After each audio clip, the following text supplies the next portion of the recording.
अस्सलाम वालेकुम नाजरीन, एच न्यूज़ में आपका स्वागत है। नज़र डालते हैं आज की खास खबरों की ओर। मध्य प्रदेश में एक बड़ा हादसा, बारातियों से भरा ट्रक नदी में गिरा, 21 की मौत, 20 गंभीर रूप से घायल। पति ने सीलिंग फैन से बांधकर पत्नी की पिटाई, दहेज के लिए वीडियो बनाकर भेजा ससुराल। कैलिफोर्निया नदी में डूबने वाले भारतीय परिवार के सदस्यों के शव मिले, एसयूवी का हुआ था एक्सीडेंट। इल्म हुनर कॉन्फ्रेंस 2018 का आयोजन बेंगलोर में संपन्न। डॉक्टर नोहेरा शेख ने कॉन्क्लेव को संबोधित किया। अब खबरें विस्तार से। मध्य प्रदेश के सीधी जिले से एक बड़ी दुर्घटना की खबर आ रही है, जहां सोन नदी में बारातियों से भरा एक ट्रक बेकाबू होकर नदी पर बने पुल से गुजर रहा था। तभी ड्राइवर के नियंत्रण से बाहर हो गया और रेलिंग तोड़ते हुए करीब 100 मीटर नीचे नदी में जा गिरा। घटना में 21 लोगों के मारे जाने की खबर है, जबकि लगभग इतने ही लोगों के घायल होने की खबर आ रही है।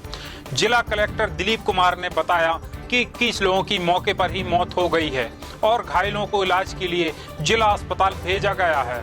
वहीं देर रात मुख्यमंत्री शिवराज सिंह चौहान ने मुआवजे का ऐलान किया।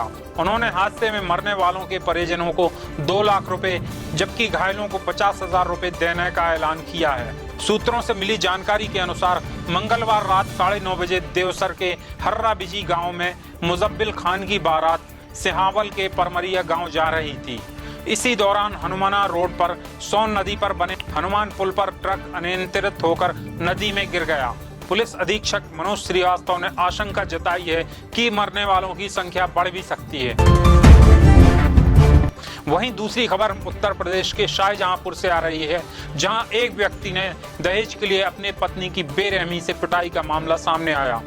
जहां पति ने पत्नी को करीब 3-4 घंटे तक पीटने के बाद जब पत्नी बेहोश हो गई तो वह यहीं नहीं रुका, उसके बाद उसे सीलिंग फैन से बांध दिया और दोबारा मारपीट शुरू कर दी। पति ने इस पूरी घटना का वीडियो बनाकर पत्नी के भाई को भेजा और कहा कि यदि वह उसके दहेज की मांग को पूरा नहीं करेंगे तो वह उसकी बहन को ऐसे ही पीटता रहेगा। जानकारी के मुताबिक उसने पीड़िता से कहा कि वह अपने घर वालों से 50,000 रुपए लेकर आए, जिसके लिए उसने मना कर दिया। उसके बाद उसने पीड़िता के दुपट्टे का इस्तेमाल करते हुए उसे सीलिंग फैन से बांध दिया और बेल्ट से पीटना शुरू कर दिया। पीड़िता ने अपने बयान में बताया कि उसके पति ने 3-4 घंटे तक लगातार उसे बेरहमी से पीटा। फिर जैसे ही उसे थोड़ा होश आया तो उसने सीलिंग फैन से बांध दिया और दोबारा मारना शुरू कर दिया। हमने इतनी बात कहते कि हमारे पापा मम्मी गरीब है, वो इतने जेवर या इतने कपड़े नहीं ला सकते, वो सिर्फ तुम्हारे मम्मी पापा के लिए ला सकते हैं। तो बोला नहीं, हमारे पूरी फैमिली के लिए इतने पैसे लेकर आए, अगर नहीं लेकर आए तो मैं घर से निकाल देंगे हम। तो हमने इसी बात कह के हमने नहीं, घर से निकालो या कुछ भी करो, इतने पैसे नहीं देंगे। इसी वजह से उन्होंने हमें बेल्ट से मारा, मारपीट करके उन्होंने हमें 2-3 घंटे 4-5 घंटे उन्होंने मारते रहे हमें। फिर हम बेहोश होने लगे, फिर उन्होंने ज़बरदस्ती सबने मिलकर हमें दवाई एक पिलाई। जब हमें थोड़ा होश आया तो हमें लग रहा था कि हम लटके हुए हैं। मेरे दोनों हाथ ऊपर खड़े करके ऊपर बंधे हुए हैं, हम फिर से बेहोश हो गए। हम ऐसे गए कि आज जो मेरी हालत है किसी और लड़की की ना हो। आज हम पढ़े लिखे भी नहीं है, इसीलिए मेरी ये हालत है।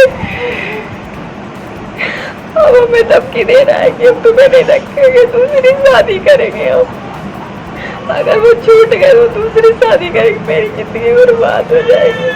हालांकि पुलिस ने आरोपी पति और उसके परिवार के अन्य 4 लोगों के खिलाफ दहेज निषेध अधिनियम के तहत मामला दर्ज कर जांच शुरू कर दी है, लेकिन अभी तक किसी की गिरफ्तारी नहीं हो पाई है।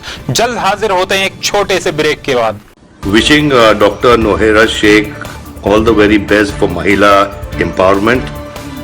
Keep up the good work. God bless you, and I will see you soon. Hi, wishing Dr. Nohera Sheikh all the very best and congratulations on your great initiative on women empowerment. Thank you for this cause, and we are all with you in every love and every support, every way possible. Hi, this is Karishma Tanna and wishing Dr. Nohera Sheikh all the very best for Mahila empowerment, and my hearty congratulations to you and wish you all the very best. Hi, this is Chitrangada Singh and I would like to congratulate Dr. Nohera Sheikh for this initiative. Hi, Namaskar, this is Murli Sharma and here's wishing Dr. Nohera Sheikh all the very best for Mahila empowerment and good luck in everything that you do in the future. Cheers. My full support is for MEP and I wish all women are encouraged to be like Dr. Nahira Sheikh from MEP. I hope and wish that MEP rules India for the betterment of the future. अब की बार महिला empowerment की सरकार। अगली दुखद खबर California से आ रही है, जहां नदी में डूबने से एक भारतीय परिवार के 4 लोगों की मौत हो गई, जिसमें 2 बच्चे शामिल हैं। बताया जा रहा है कि नदी में डूबने वाले भारतीय मूल के संदीप गुजरात के सूरत से ताल्लुक रखते हैं। वह 8 अप्रैल को अपनी SUV कार से परिवार सहित पोर्टलैंड के ऑरेगन से अपने घर लॉस एंजलिस वापस जा रहे थे। भारी बारिश की वजह से उनकी कार कैलिफोर्निया नदी में फिसलकर गिर गई। 8 अप्रैल को उनकी गुमशुदगी की रिपोर्ट दर्ज कराई गई। इस मामले में मेडिसिनो काउंटी शेरिफ के ऑफिस का कहना है कि दिन के लगभग 4 बजे गोताखोरों ने ईल नदी से एक बच्चे की डूबी हुई लाश निकाली। यह लाश कार डूबने वाली जगह से 6 किलोमीटर दूरी पर मिली। लड़के की पहचान 12 साल के सिद्धांत थोटापिल्ली के तौर पर हुई। खोजी दस्ते ने उत्तरी कैलिफोर्निया की नदी में डूबे भारतीय परिवारों के सभी शवों को ढूंढ निकाला है। सिद्धांत के पिता और 9 साल की बहन की लाश कार के अंदर से बरामद हुई। संदीप यूनियन बैंक में उपाध्यक्ष पद पर कार्यरत थे और लॉस एंजलिस में अपने परिवार के साथ रहते थे। अगली खबर बेंगलोर से आ रही है, जहां बेंगलोर के दा ललित अशोका होटल में इल्म हुनर कॉन्क्लेव 2018 आयोजित किया गया, जिसमें हजारों की संख्या में उलेमा एवं सभी धर्मों के धर्मगुरुओं एवं बुद्धिजीवियों ने हिस्सा लिया। इसके साथ ही राजनीति व खेल जगत से जुड़ी हस्तियां भी इस कॉन्क्लेव में शामिल हुई। इस प्रोग्राम की सदारत मुफ्ती मंजूर जियाई ने की। इस कॉन्फ्रेंस की खास बात यह रही कि इसमें सभी धर्मों के धर्म गुरुओं के लोग व राजनीति व बुद्धिजीवी एक ही मंच पर नजर आए। इस प्रोग्राम में उलेमाओं ने मौजूदा दौर में इल्म की अहमियत और धार्मिक एकता पर जोर दिया। प्रोग्राम के अगले चरण में देश की अलग अलग पार्टियों के नेताओं ने इल्म और हुनर पर अपना अपना पक्ष रखा। इस प्रोग्राम में मुख्य रूप से मुफ्ती मंजूर जियाई के अलावा आचार्य प्रमोद कृष्णन, MEP की national president doctor Nowhera Shaikh, Aam Aadmi party के कुमार विश्वास, MIM के वारिस पठान, क्रिकेटर अजहरुद्दीन व कई अन्य खास मेहमानों ने व्याख्यान में हिस्सा लिया।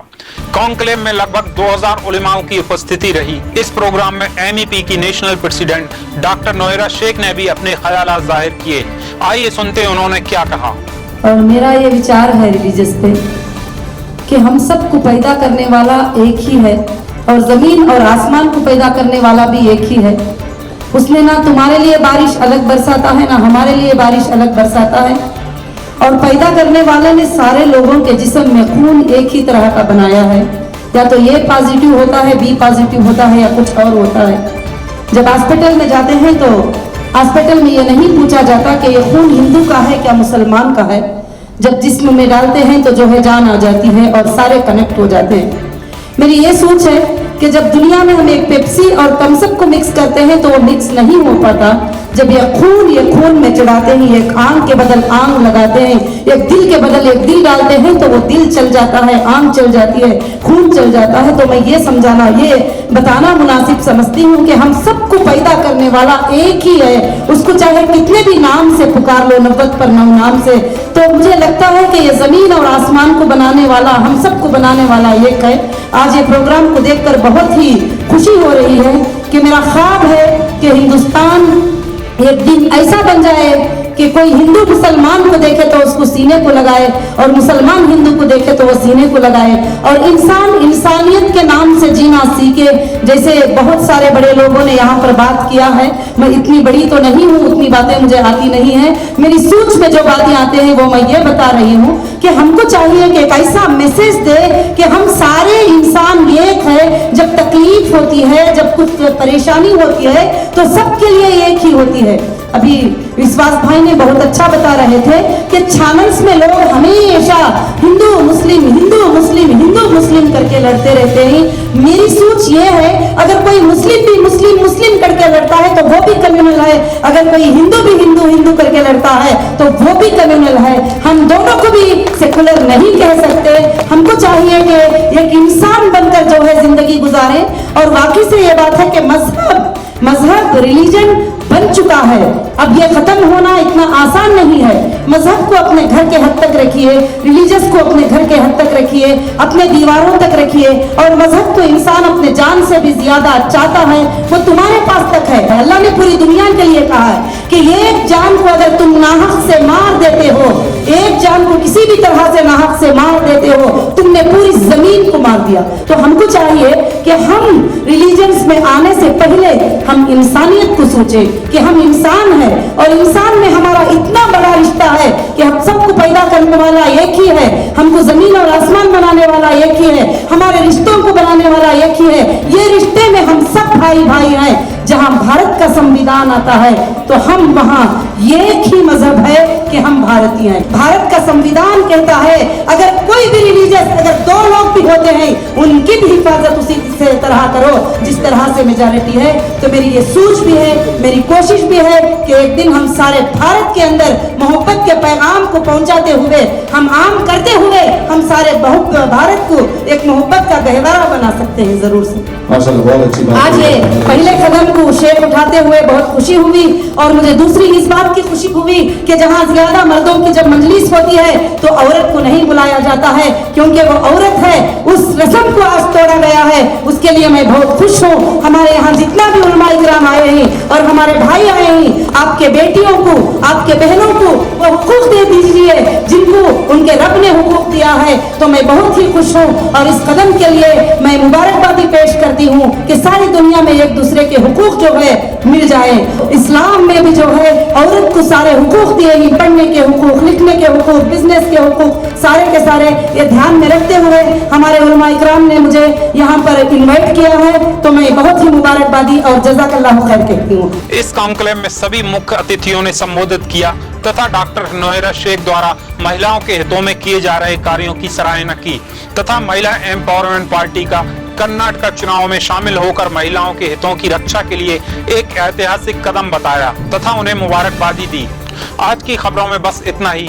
दीजिए नाजिम खान को इजाजत। अल्लाह हाफिज।